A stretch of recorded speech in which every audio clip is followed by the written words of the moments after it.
ఇంకో విధంగా లక్ష్మీదేవి పూజ గురించి చెప్పాలంటే మరొక కథ ప్రకారం సముద్ర మథన సమయంలో ధనలక్ష్మీదేవి సముద్రం నుంచి అవతరించింది.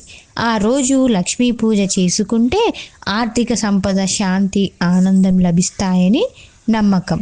ఇప్పుడు మనం నరకాసురుని సంహారం గురించి తెలుసుకుందాం. దక్షిణ భారతదేశంలో దీపావళిని నరక చతుర్దశిగా కూడా పిలుస్తారు. అది కృష్ణుడు, సత్యభామ కలిసి నరకాసురుణ్ణి సంహరించిన రోజు. ఆ విజయానికి గుర్తుగా దీపాలను వెలిగించి ప్రజలు సంబరాలను జరుపుకుంటారు. దీపావళి జరుపుకునే సమయం ఎప్పుడు వస్తుందో తెలుసుకుందాం. దీపావళి ఎప్పుడు కార్తీక మాసంలో అమావాస్య నాడు వస్తుంది. ఈ సంవత్సరం దీపావళి అక్టోబర్ 20వ తేదీ నాడు వస్తుంది. సాయంత్రం సూర్యాస్తమయం తర్వాత ప్రశోధ కాలంలో లక్ష్మీదేవిని పూజించడం శుభమని శాస్త్రాలు చెబుతున్నాయి.